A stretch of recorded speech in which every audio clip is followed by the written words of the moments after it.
जय जोहार जय आदिवासी साथियों। आज के दिन हमारे साथ में प्रीतम राज बड़ोले जी हैं। ये हमेशा ही कंट्रोवर्सी में रहे हैं। पिछली बार जब इन्होंने इस एरिया की समाज सेवी मेघा पाटकर के ऊपर एफआईआर दर्ज कराई थी, उस समय पे ज़्यादा सुर्खियों में आया था क्योंकि मेघा पाटकर ने आदिवासियों के लिए कई सारे कार्य किए हैं। उनके ऊपर जब एफआईआर हुई थी उस टाइम पे ये सुर्खियों में आए थे और इन्हें कई बार सोशल मीडिया में देखा जाता है, चाहे वो फेसबुक हो या फिर और भी कई सारे दूसरे जो सोशल मीडिया के जो प्लेटफॉर्म है, वहाँ पे इन्हें देखा जाता है। इन्हें नेगेटिव कमेंट करने को लेके अधिकतर देखा जाता है। भाई साहब जनजातीय सुरक्षा मंच के एक पद पर हैं, जैसे कि पूरा वो अपने बारे में बताएंगे। लेकिन सबसे पहला मेरा जो प्रश्न है कि प्रीतम जी, आप रहने वाले कहाँ से हैं? मतलब आप मूल रूप से कहाँ रहते हैं? आप कहाँ के रहने वाले हैं? नमस्कार संदीप जी। बहुत बहुत धन्यवाद आपका कि आपने इंटरव्यू में बुलाया। मैं पहले मेरा परिचय देना चाहता हूँ। मैं प्रीतम राज बड़ोले हूँ। मैं पहले विद्यार्थी परिषद का कार्यकर्ता रहा, जिला संयोजक, विभाग संयोजक, ऐसी जिम्मेदारी पे रहा। वर्तमान में जनजातीय सुरक्षा मंच में प्रांत का प्रचार प्रमुख ऐसी जिम्मेदारी है मेरे पास। मैं मूलतः बड़वानी जिले के राजपुर तहसील के ग्राम टेमला बुजुर्ग के नवादा फलिया का रहने वाला हूँ और मैं शिक्षा के साथ साथ कृषक का काम भी करता हूँ। सामान्यतः जो हमेशा ही जो रहता है वो यह रहता है कि जो आदिवासी समाज में जो विरोध है वो इस चीज़ का है कि भाजपा और जो संघ के जो लोग हैं वो आदिवासियों को आदिवासी नहीं कहते, और ये कहा जाता है, हमेशा जो कंट्रोवर्सी रहती है कि आदिवासी हिंदू है या फिर नहीं है। तो क्या आदिवासी हिंदू है? और अगर आदिवासी हिंदू है तो फिर दूसरे जो हमारे हिंदू भाई जो हैं वो लोग इंदल क्यों नहीं मनाते हैं, वो दिवासा क्यों नहीं मनाते हैं, नवाई क्यों नहीं मनाते हैं? इस चीज़ को लेके मेरा पहला प्रश्न है आपसे।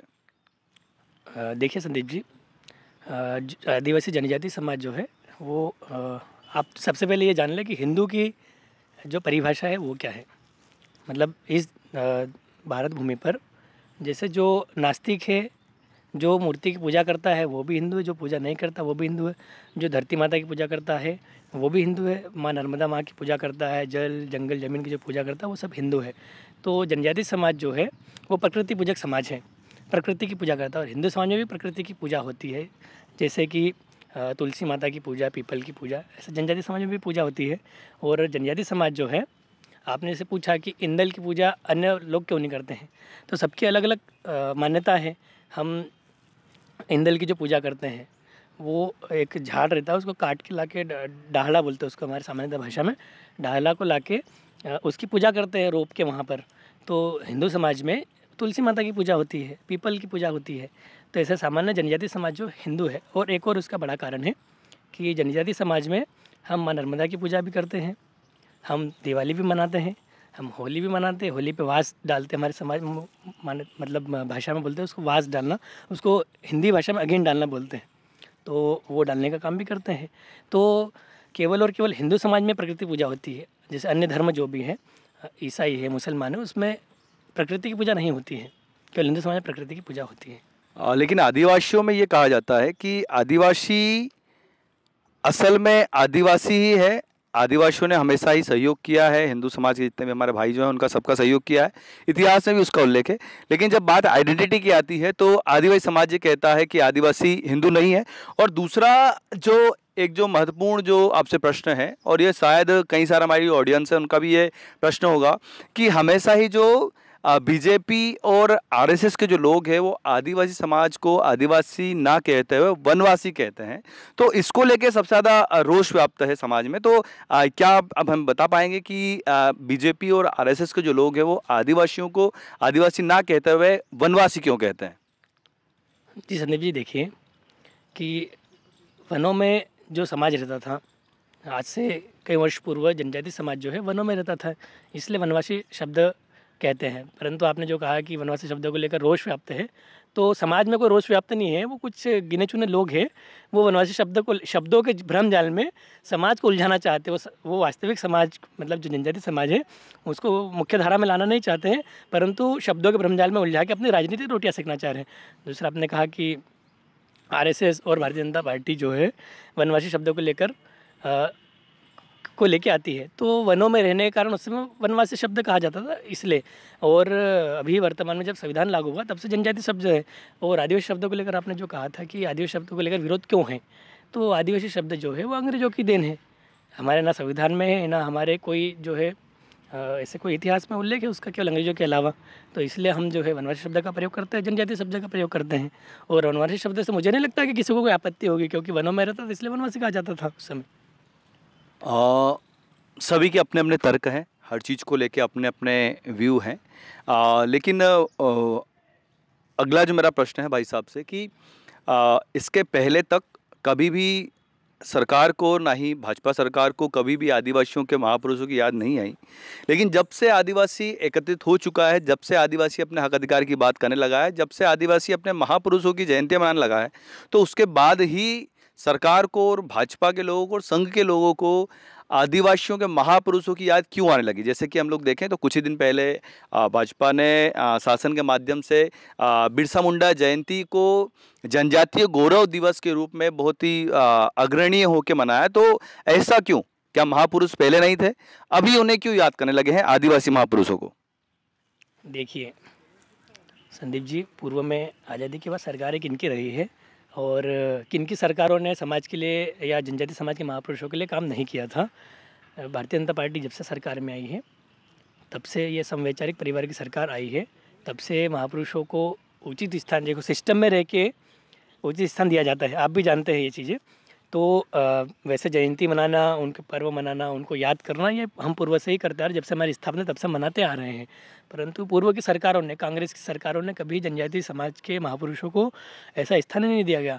आज़ादी के बाद देखेंगे तो जो दरबारी इतिहासकार थे उन्होंने भी हमारे जो जनजाति महापुरुष थे, भीमा नायक जी से लगा के बिरसा मुंडा जी, खज्जा नायक, बिरजू नायक और शंकर शाह, रघुनाथ शाह, रानी दुर्गावती, ऐसे जितने भी स्वतंत्रता संग्राम सेनानी थे जिन्होंने 1857 के संग्राम में उनका महत्वपूर्ण योगदान रहा इस लड़ाई में, उनको कभी इतिहास में पढ़ा ही नहीं गया था। परंतु जब से नई शिक्षा नीति लागू हुई है, जब से समवैचारिक परिवार की सरकार आई है, उन्होंने मतलब जो अमृत महोत्सव को लेकर जो 75 वर्ष हो गए हैं, 75 वर्ष में हमारी कितने वर्ष सरकार रही है और कब तक इनकी सरकार रही है, आप ये देख सकते हैं कि इन्होंने अपना हमारे महापुरुषों को स्थान ही नहीं दिया। दूसरी बात आपने जो कही है कि जो जनजाति समाज के महापुरुष हैं और जनजाति गौरव दिवस को लेकर आपने जो कहा है, मैं माननीय प्रधानमंत्री जी, वर्तमान की सरकार का धन्यवाद देना चाहता हूँ कि उन्होंने हमारे समाज का गौरव बढ़ाया है। बिरसा मुंडा जी पूरे देश भर में या पूरे विश्व में जाने जाते हैं और बिरसा मुंडा जी को याद करने का और जनजाति समाज को अपने आप में गौरवान्वित करने का एक दिन होना चाहिए था। तो माननीय मोदी जी ने वो दिन तय किया, तो जनजाति गौरव दिवस बिरसा मुंडा जी की जयंती के दिन रहेगा। तो हमारा समाज जो है, हमारे समाज ने संघर्ष किया है, आज़ादी में अपने महत्वपूर्ण भूमिका निभाई है, तो क्यों न हमारे समाज का भी एक दिन होना चाहिए। तो माननीय मोदी जी ने जनजाति गौरव दिवस घोषित किया है और हम उसके लिए पूरे जनजाति समाज की ओर से धन्यवाद भी ज्ञापित करते हैं माननीय मोदी जी का। और हम सौभाग्यशाली है कि हम वो पीढ़ी है जिस पीढ़ी में हमको अमृत जो जब अंग्रेजों ने शासन किया था और उनको इस देश से भगाने में हमारे समाज का योगदान रहा, आज हमको उनका स्मरण करने के लिए गौरव दिवस प्राप्त हुआ है। हम सौभाग्यशाली लोग हैं कि हमको दिन प्राप्त हुआ। माफ़ करिएगा, मैं आपको रोक रहा हूँ। वैसे सरकार जो भाजपा की जो सरकार है मध्य प्रदेश में 2003 से, तो 2003 के बाद में तो कभी ये सब चीज़ें देखने को नहीं मिली। निश्चित रूप से संदीप जी, 2003 के बाद से सरकार आई है, तब से मैं उनको ये बताना चाहता हूँ कि हमारे जो मध्य प्रदेश में टंट्या भील है, भीमा नायक जी है, उनके स्मारक को बनाने का काम भी माननीय मुख्यमंत्री श्री शिवराज सिंह जी ने किया है।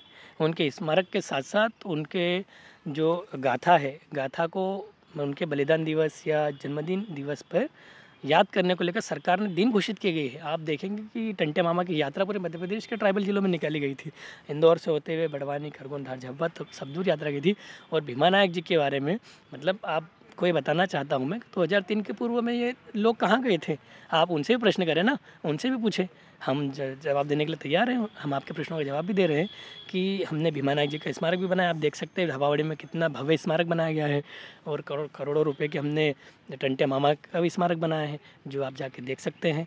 और हमने रानी दुर्गावती का भी स्मारक बनाया है। और आपको बताना चाहता हूँ कि जो भोपाल का जो रेलवे स्टेशन है रानी कमलापति जी के नाम पर करने का भी हमने कहीं ना कहीं जनजाति समाज को हमने उचित स्थान दिया है, पर पूर्व की सरकारों ने वो नहीं किया है। वर्तमान समय में जो देखा जा रहा है वो यह है कि जो भारत देश के स्वतंत्रता के आंदोलन में आदिवासियों का 70% तक योगदान रहा है। लेकिन आज देश को आज़ाद हुए 75 साल पूर्ण हो चुके हैं, लेकिन वर्तमान समय में भी आदिवासियों का इतिहास जो है वो किताबों में पढ़ाया नहीं जा रहा। तो इसके लिए क्या आपकी सरकार कुछ कार्य करेगी? देखिए संदीप जी, नई शिक्षा नीति के तहत मैं आपको ये बताना चाहता हूँ कि हमने जितने गुमनाम क्रांतिकारी थे, केवल जनजाति समाज के नहीं, अन्य वर्ग के भी जिन्होंने आज़ादी में अपना महत्वपूर्ण योगदान दिया था, जो दरबारी इतिहासकारों ने और उस समय की लोगों ने हमारे महापुरुषों को स्थान नहीं दिया था, परंतु मोदी जी ने और मोदी जी के साथ हमारे विचार परिवार के लोगों ने मिल के उन क्रांतिकारियों को हम ढूंढ के ला रहे हैं और ढूंढ के हम इतिहास में उनका उल्लेख भी कर रहे हैं और पुस्तकों में पढ़ाया भी जा रहा है। आपने देखा होगा पूर्व में रानी दुर्गावती, भीमा नायक जी और बिरसा मुंडा जी के बारे में कभी पुस्तकों में पढ़ाया नहीं गया था, परंतु आप 2003 के बाद में देखेंगे कि ये पढ़ाया जा रहा है। आप किताबों में जाके देख सकते हैं। पहले टिप्पणी के रूप में पढ़ाया जाता था, टिप्पणी आप समझते हैं, पर अब पाठों में पढ़ाया जाएगा, वो पूरा पाठ की पाठ उनका रहेगा। और जैसा कि प्रीतम जी ने बहुत अच्छी बात एक कही है। प्रीतम जी जो हैं वो वर्तमान समय में जनजाति सुरक्षा मंच के प्रांत प्रचार प्रमुख हैं, और इनके तरफ से एक जो बात हमारे जागो आदिवासी यूट्यूब चैनल की तरफ से भी को भी एक अच्छा मैसेज दिया है कि आपका जो प्रश्न है वो कांग्रेस के लोगों से क्यों नहीं अभी तक हुआ है। तो मैं भाई साहब को आश्वस्त करना चाहता हूं कि आगामी समय में हम लोग कांग्रेस के भी जो पदाधिकारी है उनसे भी प्रश्न करेंगे कि आपने आदिवासी समाज के लिए क्या कार्य किए हैं और क्या नहीं किए हैं। इस चीज़ के लिए हमारा उनसे रहेगा। और भाई साहब प्रीतम जी बड़ोले का मेरा जागो आदिवासी यूट्यूब चैनल की तरफ से बहुत बहुत धन्यवाद, ताकि आपने कम से कम एक समाज का जो चैनल है उसमें आपने इंटरव्यू देने के लिए हिम्मत करी। क्योंकि कई सारे ऐसे लोग होते हैं जिन्हें हम कहते हैं कि आप इसका जवाब जो हमें हमारे चैनल पे दीजिए, तो वो अपनी बात से पलट जाते हैं, लेकिन आपने किया तो आपका बहुत बहुत आभार, धन्यवाद। और मेरा युवाओं से भी जो मैसेज है वो यही कहना है कि अगर जैसा कि झाबुआ में हुआ, झाबुआ में जो जैस के युवाओं के बीच में और भाजपा के युवाओं के बीच में या फिर शायद हिंदू जनजाति संगठन ऐसा कुछ उनका है, वहाँ पे उनके बीच में झड़प हुई है, उनसे मेरा उन युवाओं से भी यही कहना है कि जो भी आपका जो निष्कर्ष निकलेगा वो वैचारिक होकर निकलेगा, आपके जो आपसे किसी से वार्तालाप करके निकलेगा, किसी भी प्रकार की हिंसा करके किसी भी चीज़ का सॉल्यूशन नहीं निकलेगा। तो आप अगर चाहें तो आप इसमें वार्तालाप कर सकते हैं, जैसे कि हमने भाई साहब से जैसे हमेशा ही जो भी आदिवासी समाज के कई सारे युवा उनकी तरफ से कई सारे जो प्रश्न होते हैं उन सभी प्रश्नों का हमने जवाब जो है हमारे भाजपा के करीबी जो संगठन जो है संघ के जो भाई साहब हैं, संघ से संबंधित एक जो संगठन के जो पदाधिकारी उन सब ने किया, और आगे भी हम लोग करते रहेंगे। अंतिम में जय जोहार, जय आदिवासी साथियों।